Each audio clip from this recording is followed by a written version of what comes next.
एक गांव शिमला में एक लड़का रहता था, सूरी। सूरी के अब्बू की चाय की दुकान थी। वो सुबह उनकी मदद करता और फिर स्कूल चला जाता। स्कूल में सूरी से कोई ठीक से बात नहीं करता था, क्योंकि वो चाय बनाने वाले का बेटा है। वो सबसे बात करने की कोशिश करता है, दोस्तों के ग्रुप में शामिल होना चाहता है, लेकिन कोई भी उससे बात नहीं करता।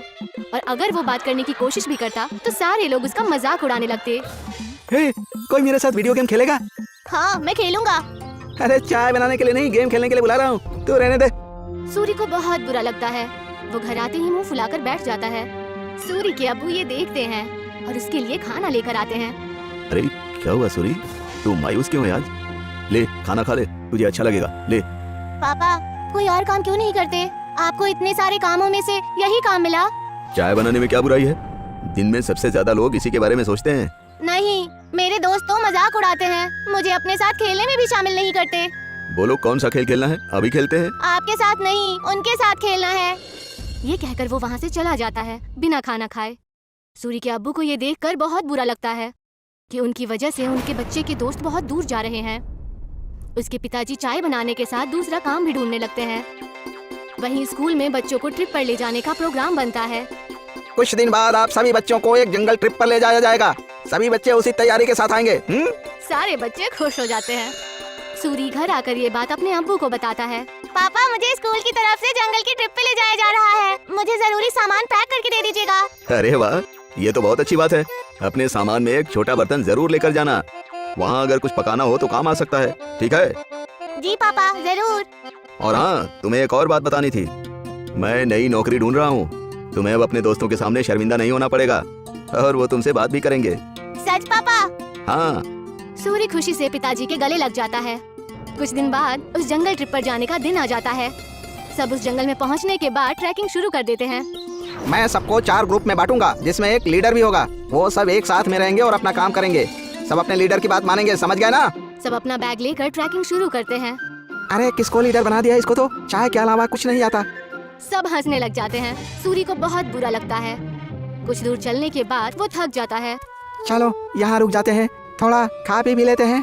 बाकी सभी मान जाते हैं और रुक जाते हैं। नहीं, हम नहीं रुक सकते।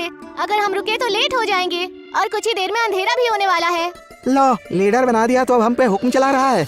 नहीं, हम नहीं चलेंगे। तुझे जाना हो तो जा, हम थोड़ा नाश्ता करने के बाद ही ट्रैकिंग शुरू करेंगे, तू जा। सूरी के मना करने के बाद भी वो वहीं रुकते हैं, लेकिन फिर भी सूरी उन्हें नहीं छोड़ता और उनके साथ वहीं रुक जाता है। कुछ ही देर में टीचर और बाकी के बच्चे आगे निकल जाते हैं और वो वहीं रह जाते हैं। थोड़ी देर आराम और नाश्ता करने के बाद वो अपनी ट्रैकिंग शुरू करते हैं, लेकिन जल्द ही सूरज डूब जाता है और अंधेरा हो जाता है। अरे ये तो अंधेरा हो गया, अब तो रास्ता भी समझ में नहीं आ रहा। बाकी बच्चे भी डरने लग जाते हैं।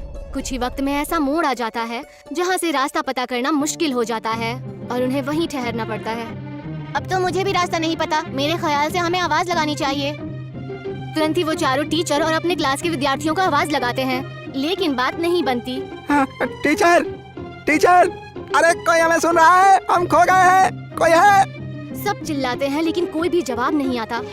लगता है हम बहुत पीछे रह गए हैं। हमें आगे का रास्ता नहीं पता, इसीलिए हमें यहीं रुक जाना चाहिए। हो सकता है अगर आगे गए तो रास्ता भटक जाए। नहीं, हमें कोशिश करनी चाहिए, क्या मालूम हम सही जगह पहुंच जाएं। रात बहुत हो चुकी है, जानवरों का भी डर है। टीचर थोड़ी देर में हमें खोजते हुए आ ही जाएंगे। हमें यहीं रुकना चाहिए। सबको उसकी बात ठीक लगती है और वो लोग वहीं रुक जाते हैं। कुछ ही देर में रात हो जाती है और तेज ठंडी हवा बहने लगती है और उनके पास बचा खाना भी खत्म होने लगता है। हाँ, अब तो हमारा खाना भी खत्म हो जाएगा और पानी भी खत्म हो जाएगा। अब भी कहता हूँ मैं, हमें चलना चाहिए। अरे लेकिन जाएंगे कहाँ? रास्ता तो बंद है। मुझे तो बहुत डर लग रहा है, कहीं कोई जानवर ना हमें खा जाए। मुझे तो बहुत ठंड भी लग रही है।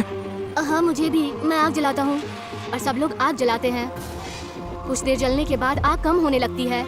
हम क्या करेंगे, इतनी ठंड है, आग भी खत्म हो रही है। जानवर से नहीं तो ठंड से टूट कर मर जाएंगे। सूरी कुछ सोचता है और कहता है, मेरे पास एक आइडिया है। मेरे पास बर्तन और चाय की पत्ती रखी हुई है बैग में। वो आग बुझने के बाद तक गर्म रहेगी तो हमें भी गर्म रखेगी। सूरी तुरंत वो बर्तन निकालता है और सब उसे अपना पानी दे देते हैं, लेकिन फिर भी पानी कम पड़ता है। वहीं पास में जमीन पर बर्फ पड़ी होती है, वो उसे उठा लेता है। जैसे ही काली चाय बनती है, आग खत्म हो जाती है। सबको बहुत अच्छा लगता है। उसे पीने के बाद सब तारीफ भी करते हैं, लेकिन अयन सिर्फ चुपचाप चाय पीता है। कुछ ही देर में उन्हें पत्तियों की आवाज आती है और वो अपने पीछे की तरफ देखते हैं। वो देखते हैं कि उनके टीचर आ रहे हैं। सब राहत की सांस लेते हैं। कैंप में पहुंचने के बाद जब टीचर उनकी तारीफें करते हैं तो आयन कहता है कि वो महफूज उनके लीडर सूरी की वजह से है। ये सुनकर सूरी को बेहद खुशी होती है। सूरी की कहानी सुनकर सब उससे दोस्ती करने आते हैं। अगर आज सूरी को चाय बनानी नहीं आती तो शायद सब उसके दोस्त नहीं बनते। आज पहली बार उसे चाय वाला होने पर खुशी हो रही थी। अगले दिन वो खुशी खुशी अपने पिताजी के पास गया और उन्हें सारी बातें बता दी। अरे ये तो बहुत खुशी की बात है। एक बात तो मेरे पास भी है, मैंने अच्छी नौकरी ढूंढ ली है। सूरी ये सुनकर हैरान और उदास हो जाता है। नहीं पिताजी, आपको काम बदलने की कोई जरूरत नहीं है। आप जो भी काम करते हैं वो अच्छा ही होता है और कोई भी काम छोटा या बड़ा नहीं होता। ये मुझे अब समझ आ गया है। सूरी के पिता ये सुनकर खुश हो जाते हैं और अगले दिन वो खुशी खुशी अपनी दुकान में अपने अब्बू की मदद करने लगा। और जैसे ही वो स्कूल पहुंचा तो सब उससे मिलकर उससे बातें करने लगे और उसके साथ खेलने लगे।